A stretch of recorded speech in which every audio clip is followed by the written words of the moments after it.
What is the world's worst peacetime maritime disaster? It is not the sinking of the Titanic. It is this ship, the ill-fated Doña Paz, that just 5 days before Christmas in 1987 sailed into infamy with a loss of possibly 4,000 souls, many of them burned alive in this inferno at sea.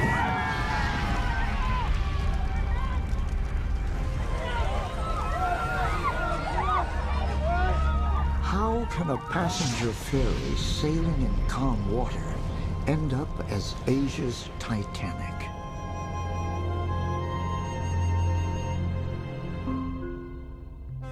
Passenger ferries like the Doña Paz were among the cheapest and the most popular ways to travel in the Philippines, a country in Southeast Asia comprising over 7,000 islands.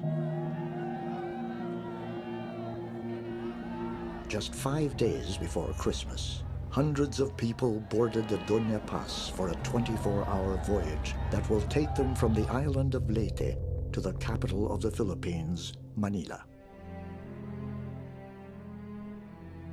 The Doña Paz was authorized to carry a maximum load of 1,518 passengers. But on the night of the accident, survivors say there may have been more than 4,000 people on board. Up to 4 people shared makeshift cots, while hundreds sat on the floor of the 3-deck ship. A machine gunner and survivor of many battles in the provinces, Luzgardo Nieto was looking forward to a family reunion in Manila. It was so crowded, Luzgardo Nieto said, the Doña Paz tilted to one side. Before I rode the ship, I noticed it was tilted to one side. I told myself it must really be loaded, but it could not be avoided since it was nearing Christmas. It was really tilted. Inside the ship, there was no room for the people to move. Many of the passengers that boarded the Doña Paz were entire families with young children. It was going to be an exciting adventure for Aludia Baksal, only 18 years old. She decided to skip her Christmas party at school and join her father, Salvador, to spend Christmas in the country's capital. But only minutes into the voyage, Aludia realized the journey itself would be far from glamorous. There were so many people. We were like cockroaches or ants. There were just so many of us. People were getting restless. The children were crying and it was very noisy. There was a family beside me. I felt for the children because this family was crammed into one cot and they had so much luggage. The passengers could not sleep because there was no space to lie down. There was hardly any space to sit down. 43-year-old fisherman Salvador told Aludia not to leave their family's only cot. As Aludia guards their belongings, Salvador searched the ship for food. In the kitchen, the situation was far worse.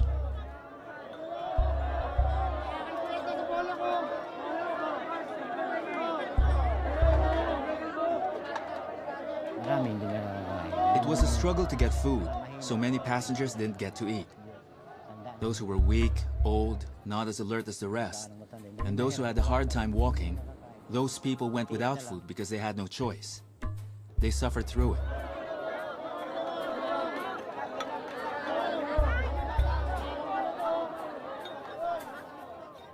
Doña Paz had an official passenger list of 1,493, with a crew of 59 on board. But the list may not have included as many as 1,000 children below the age of 4, and many passengers who paid their fare after boarding. Pedro Surima was only 17 at that time. He had come aboard without a ticket. They didn't count all the passengers because the crowd just got too big.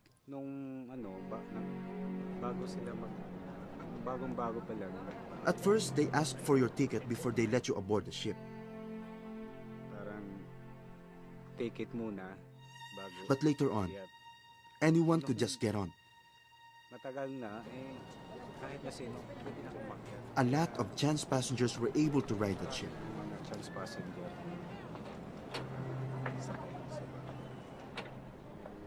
Like many other passengers, Pedro Surima's name would not appear in the ship's manifest.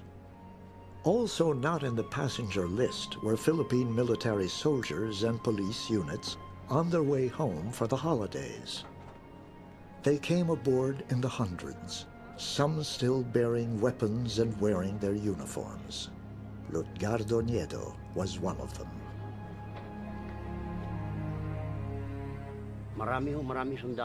There were many soldiers on board.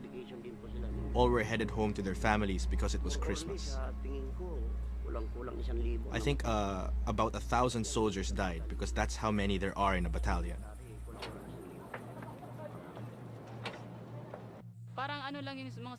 There were many soldiers on board. I know because they were still in uniform. They walked around the ship carrying their rifles. There were a lot of them.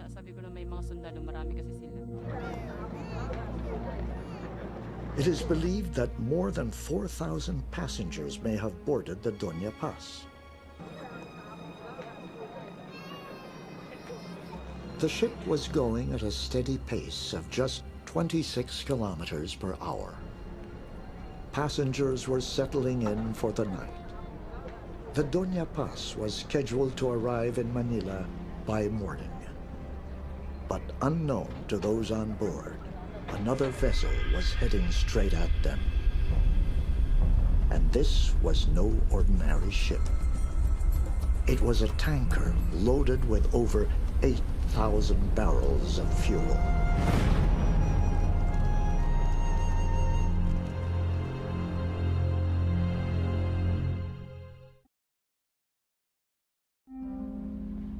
Just 5 days before Christmas, the Doña Paz crashed into the record books as a disaster even greater than the sinking of the Titanic. The Doña Paz was authorized to carry 1,518 passengers, but on the night of the accident, survivors say there may have been more than 4,000 passengers crammed into the 3-deck ferry. It was 10 p.m. The Doña Paz was on schedule to arrive in Manila by morning. Most passengers were getting ready to sleep. But another ship, the MT Vector, was heading straight towards the Doña Paz. Aboard with his daughter Aludia, Salvador Baxal saw the ship coming.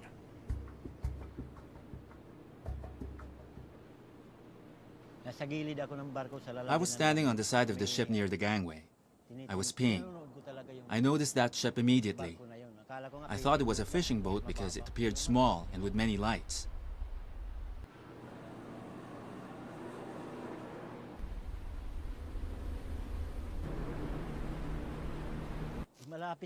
But after a while, it seemed to be getting too close to the Doña Paz. I said to myself, we're going to crash.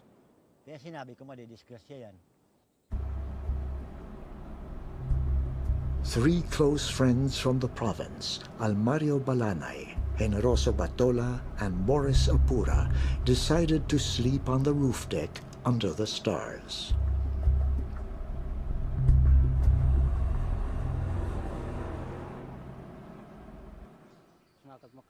Since we did not have a cot, we decided to stay on the roof deck. The three of us were on the roof deck all day until evening. We had just settled in for the night, but after around 5 minutes, we heard a loud sound and felt something bump into us.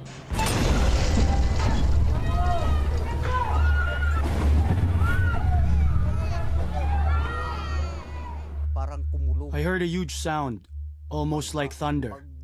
I immediately got up.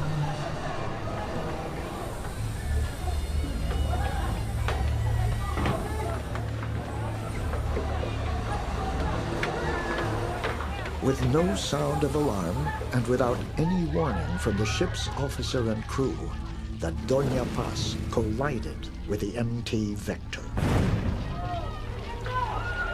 The passengers inside the Doña Paz did not know that they had slammed into another ship, and it was no ordinary vessel.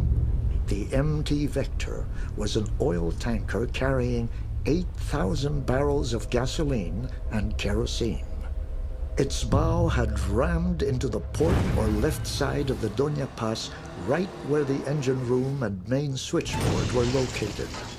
The crash knocked out the engines and caused a short circuit, plunging the Doña Paz into total darkness. Military soldier Lutgardo Nieto was on the upper deck when he heard the crash. It sounded like steel going clang, clang. There was a blackout and all the lights went out.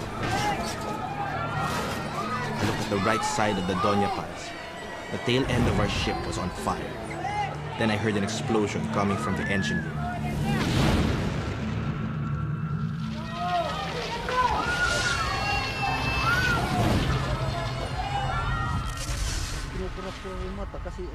I kept blinking and rubbing my eyes, thinking I was dreaming. I ran to the other side and saw a smaller ship burning. We ran towards the side of the ship to see what was going on. We saw the ship burning.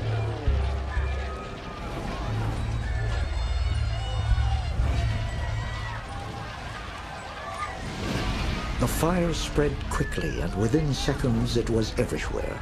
The passengers panicked, stampeding down the corridors in near total darkness. According to eyewitnesses, many of the passengers tried to escape the flames, fumes, and smoke by going deeper into the ship. They ran down to the lower deck cabins only to get lost in the maze of panic. The passengers were in total panic. They ran around, maybe trying to get to their companions who were on other parts of the ship.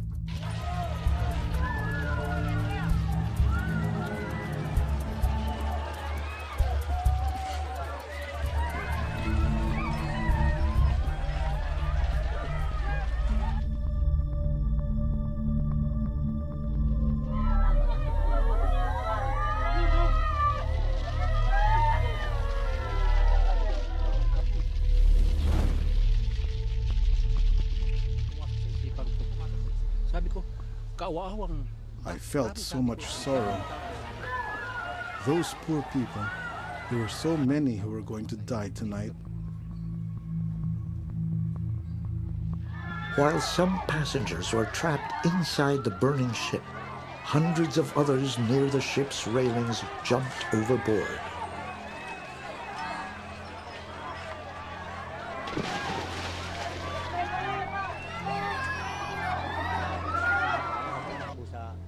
I ran back to my daughter Aludia and told her there's a fire. Aludia slumped to the floor and started crying. I told her to be quiet and we were going to jump overboard. It was too late to get a life jacket. There was too much smoke, which was very black.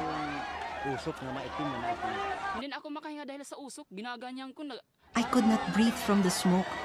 The smoke was thick, very black. I felt that I would die.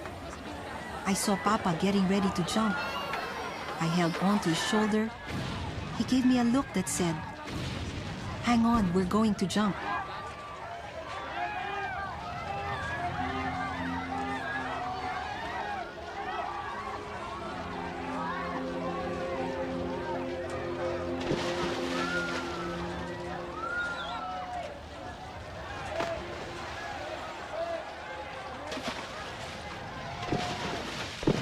They did not know that the Doña Paz had collided with an oil tanker carrying a deadly cargo of kerosene, diesel, and gasoline, and that the sea they were jumping into was on fire.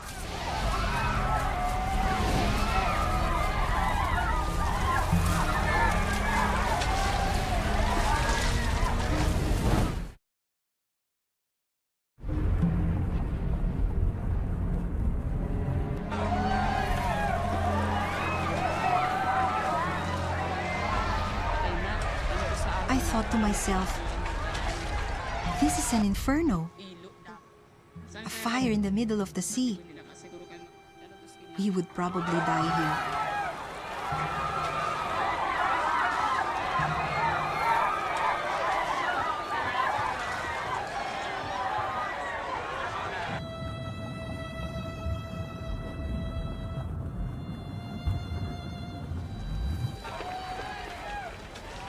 Military soldier Lutgardo Nieto was also among the first to jump overboard. It went pshoo. Around a minute after, the ship exploded, right where the engine was. Boom. The fire became huge, followed by an explosion. The sea was on fire. Boom. The Vector also exploded. The oil drums were flying, and they fell and hit the sea. Gasoline and diesel spread in the water. I felt that was it for us. All we did was to swim and swim. Every time we saw the waves that were on fire come our way, we dove deep into the water.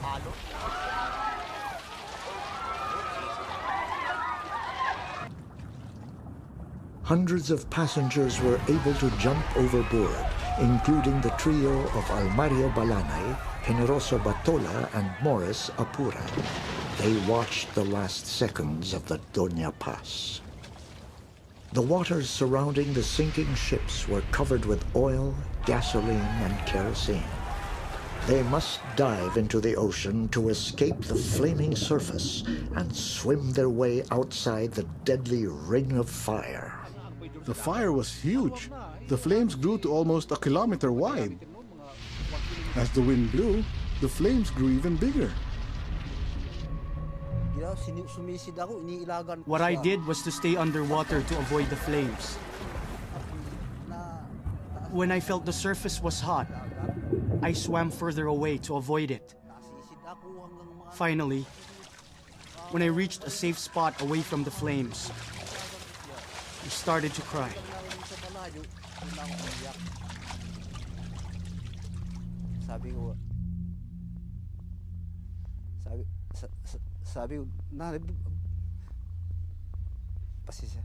I was crying, asking myself why this happened.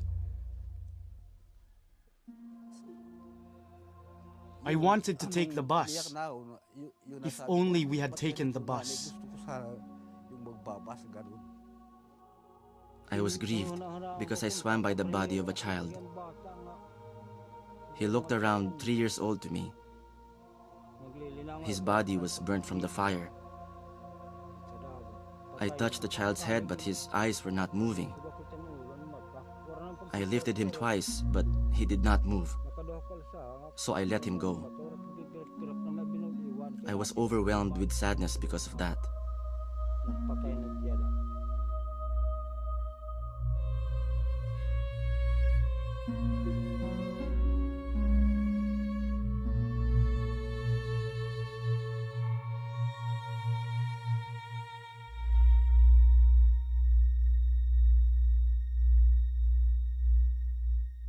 For those who jumped from a burning ship to a burning sea, the nightmare was just beginning.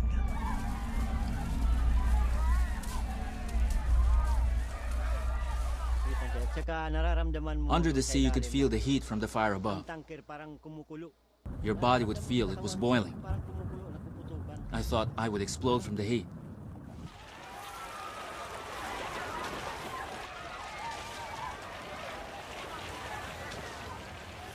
A fisherman and experienced diver, Salvador watched helplessly as bodies flowed past him.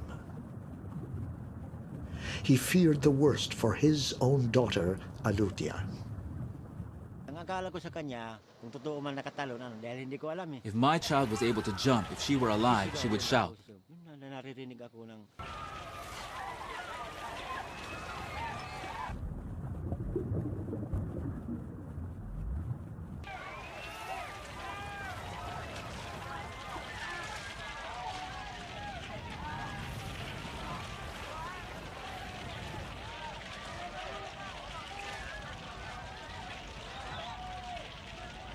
I thought of killing myself.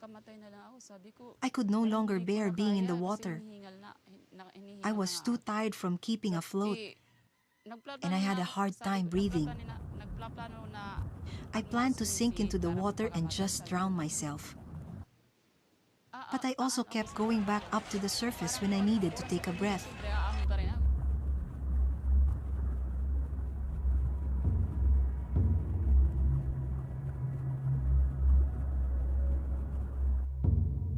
My face got burned, my hands got burned here, and here too.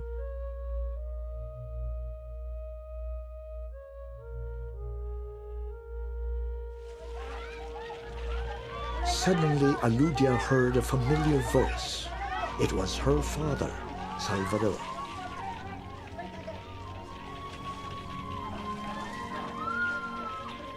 I heard my father's voice. I shouted, "Papa!" He was shocked to hear my voice. I'm here, Alud. Where are you? I replied, "Over here." Where are you? Papa was surprised that I was just near him. He grabbed hold of my hand, but it was burned and my skin just peeled right off. It was very painful. I asked him not to touch my hand. Reunited with his daughter in the burning water, Salvador felt a surge of relief and a strange sense of peace. It flashed across my mind that I was ready to die at that moment. I finally found her and heard her voice again. We could now die together. In the meantime, I vowed never to leave her side. They would swim for more than an hour in what seemed like an endless wait for rescue that was nowhere in sight.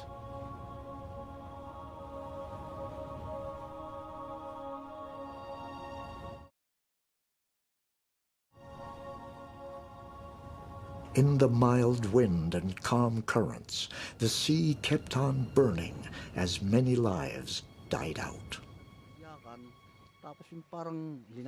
I heard screaming and crying, especially when the people caught fire. Then, the crying stopped. Later, we heard moaning, and then there was silence. The sea became quiet.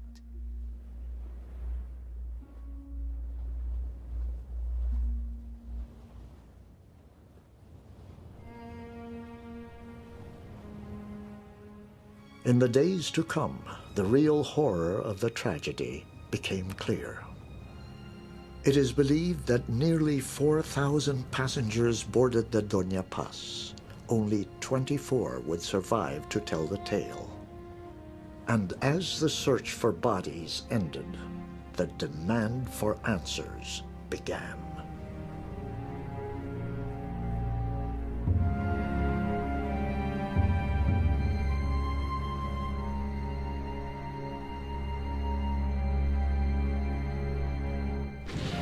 It was the world's worst peacetime maritime disaster, a collision between the passenger ferry Doña Paz and an oil tanker in the Philippines.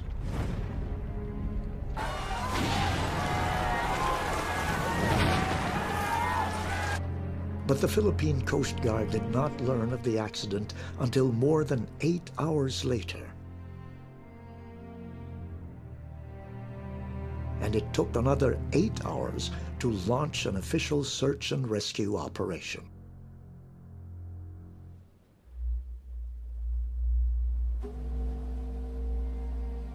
Luckily, help arrives in the form of a passing ship, the Don Claudio.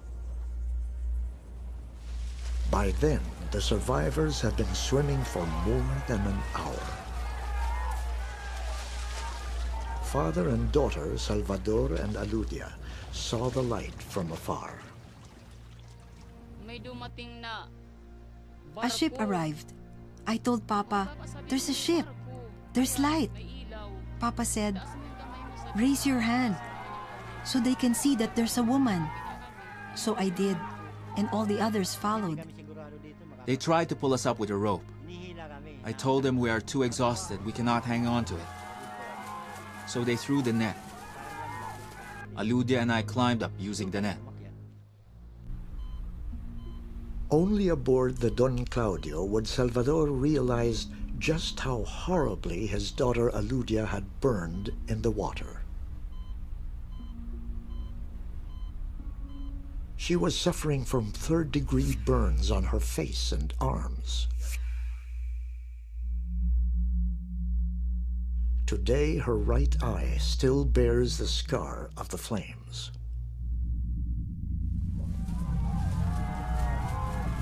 The trio of Almario Balanay, Enrosa Batola, and Morris Apura would reunite aboard the Don Claudio.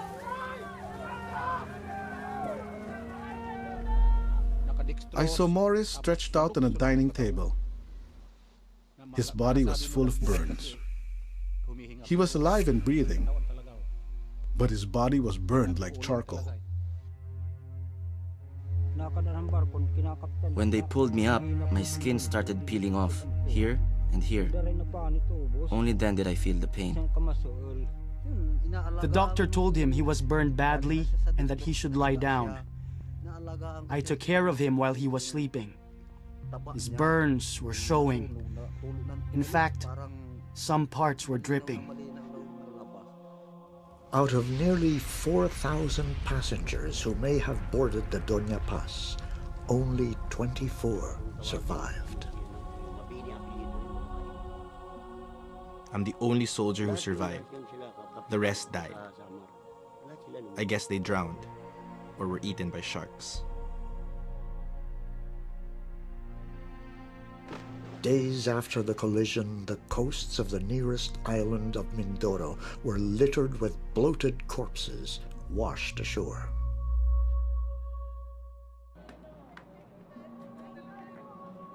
Villagers dug holes in the sand to bury them.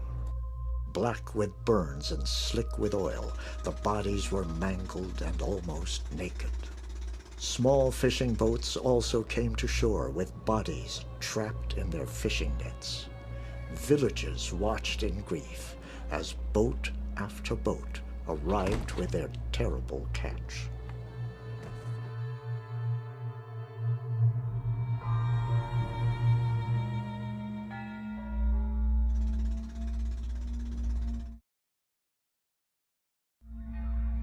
Grief-stricken and outraged relatives stormed the office of the Sulpicio Shipping Lines, owner of the Doña Paz.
Many names of the missing would not appear in the ship's manifest. Relatives were shocked when Sulpicio Lines declares that the ferry was not overcrowded. The number of passengers as officially certified by the Coast Guard after a head count is 1,493. It is not true that the vessel was overcrowded. But the lawyer for oil tanker MT Vector asserts that overcrowding on the Doña Paz was a crucial factor. This vessel is overloaded. The maneuverability of this vessel is very difficult in the sense that you cannot easily move this or turn this left or right. Why? Because it may list. No? You're saying now that overloading may actually be a crucial thing in this? Yes, it's a crucial thing. But this tanker did not realize that this vessel could no longer avoid them, no? Because all the time this tanker believes that it will turn, no? Yeah. But because of the difficult maneuverability of this vessel, what happened is they could not turn anymore. There were 1,493 passengers on board. Now, aside from that, the number of people on board did not have any causal connection with the collision itself. Official investigators from the Board of Marine Inquiry soon realized that answers would not come easily. All of the officers on board the Doña Paz were killed in the collision. 2 crew members from the Vector survived, but both had been asleep when the crash happened. For answers, investigators looked to the past, and the Vector had an interesting history. A ship captain who had piloted the MT Vector told investigators that the steering rudder was defective and difficult to maneuver. So difficult that it took 2 people to manually steer the wheel. With the defective steering rudder, the Vector would have approached the MV Doña Paz, zigzagging like a snake in the water. The zigzagging motion would have been confusing, especially in the night, when sea vessels use different colored lights to signal their position to oncoming ships. When the Vector shows the green light, it indicates that it will pass by the right side of the Doña Paz. A red light would indicate that it is moving towards the left side of the Doña Paz. And the white light shows that it's heading straight on. Because the Vector steered from left to right, the Doña Paz would see lights that suddenly change from red to white, green and white, then back to red and white, confusing the watch officer aboard the Doña Paz.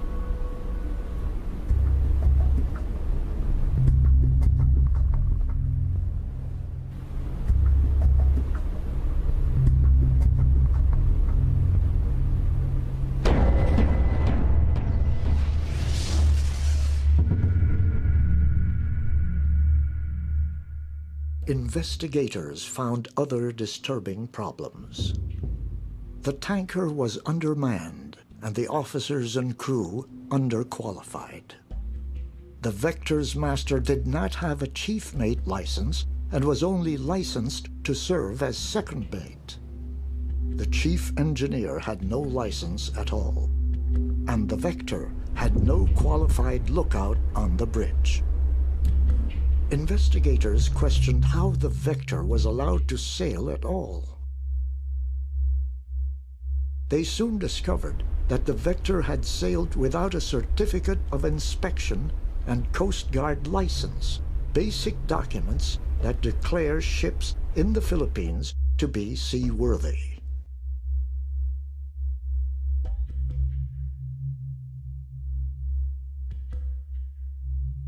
The evidence mounted against the Vector, but one crucial point mystified experts. Even if the Vector had approached in a winding motion, why didn't the Doña Paz simply avoid it? The international rules at sea state that if 2 ships are on high risk of a head-on collision, each must alter her course to starboard or right side to avoid each other. Why did the Doña Paz and Vector get too close? Commodore Benjamin Mata was himself a shipmaster before he became a leading expert in maritime safety. It's like a turtle ramming into the belly of a porpoise. How that can happen is really puzzling to me. I cannot understand why the Doña Paz did not take evasive action and just leave this side.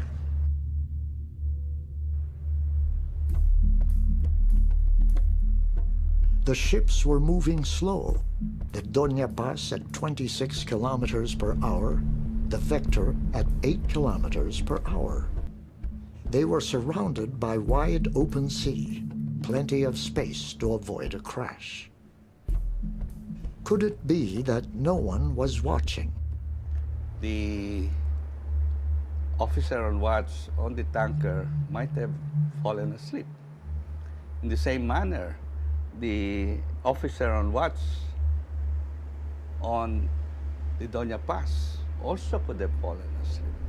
Because why did he allow his ship to come very close to the tanker?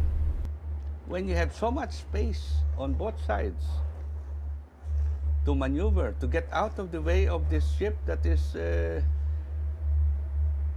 showing a different set of lights every 5 minutes.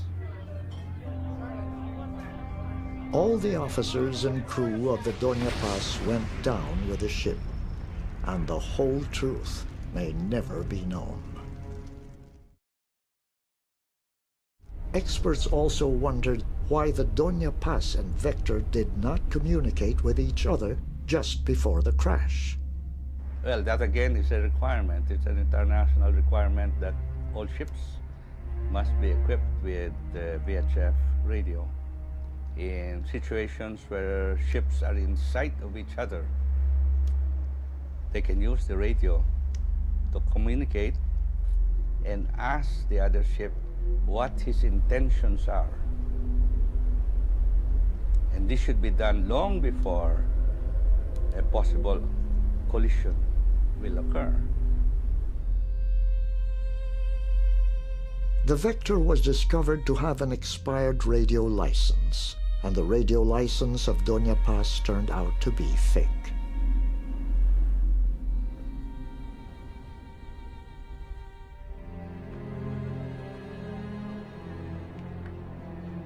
Unbelievably, the official investigation ruled out what could have been the most spectacular aspect of the Doña Paz tragedy.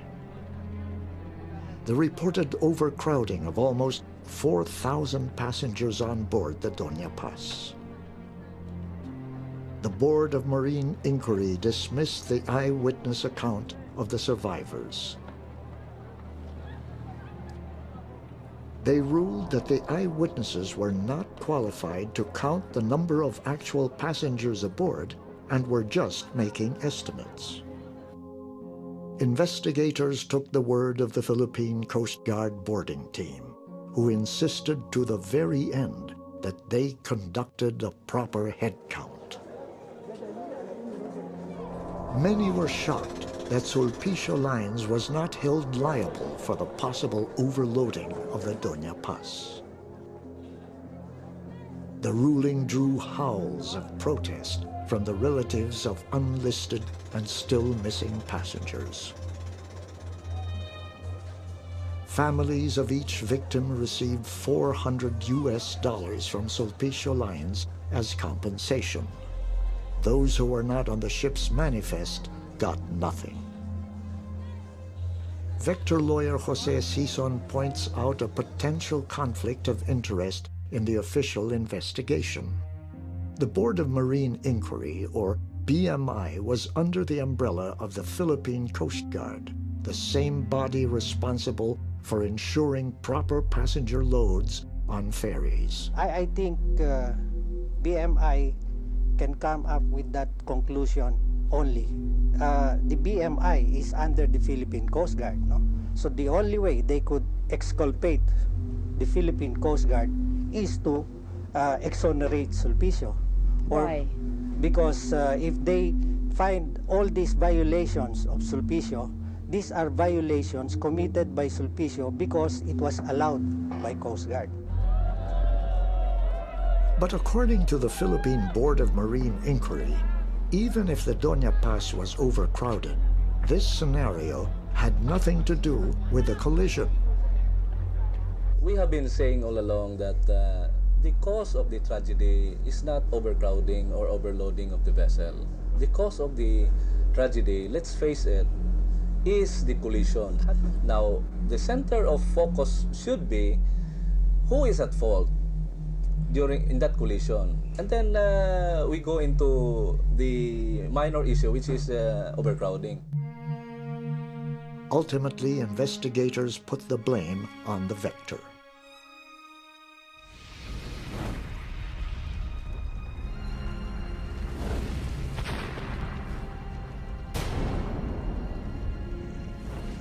But one burning question remained. Why didn't the captain and crew of the Doña Paz take evasive action? Shocking allegations later surfaced from survivors. So they were having fun? They were having fun, not the passengers. Are you talking about the first-class passengers? I'm talking about the crew of the ship.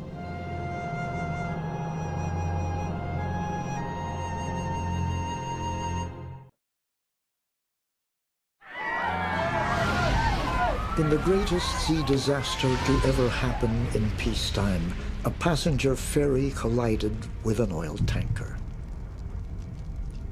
There were only 24 survivors, and the world still looked to them for answers about what truly happened aboard the Doña Paz. But the survivors would have more questions, each more troubling than the last.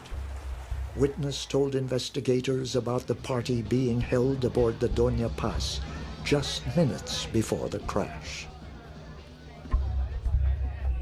Nakita ko sa taas yung gabi na yun. I heard music and laughter.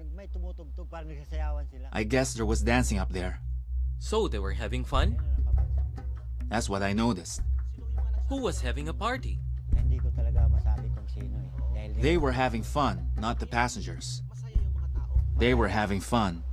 Yung nasa taas, hindi yung pasaheros. Are you talking about the first-class passengers? I'm talking about the crew of the ship. Another survivor, military soldier Lutgardo Nieto, recalls that a fellow soldier had told him about the same party at the bridge, and that disturbingly, the captain was among them. The soldier told me that he'd been going around the ship, and he was specific that he came from a party at the bridge.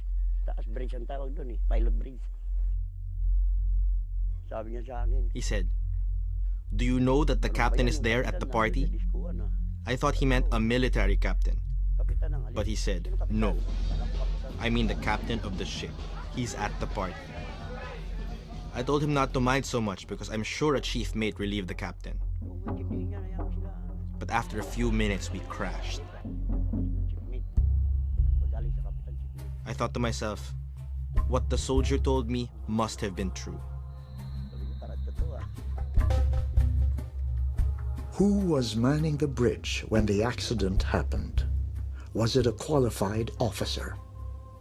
According to some survivors, an apprentice mate may have been steering the ship.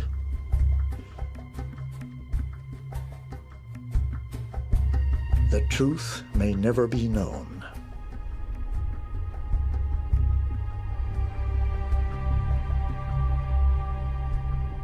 In the years after the Doña Paz tragedy, shipping disasters continued to plague the Philippines. In 1988, nearly a year after the tragedy, the Doña Marilyn, a sister ship of the Doña Paz, sank off the central province of Leyte, killing some 300 lives.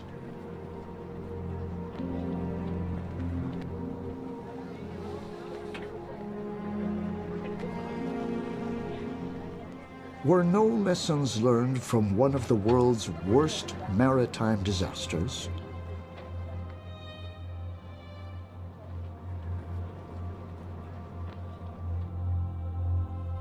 It has been 20 years since that fateful December day.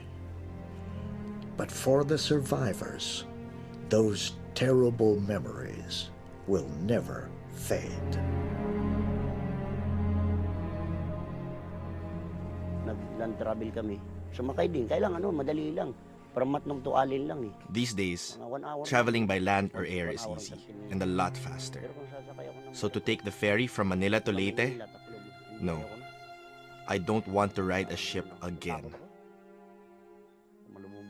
I'm afraid to get on because if it sinks, I may not be as fortunate. I'll just take the plane. It's faster. I don't want to ride a ship again. I won't, even if it's for free.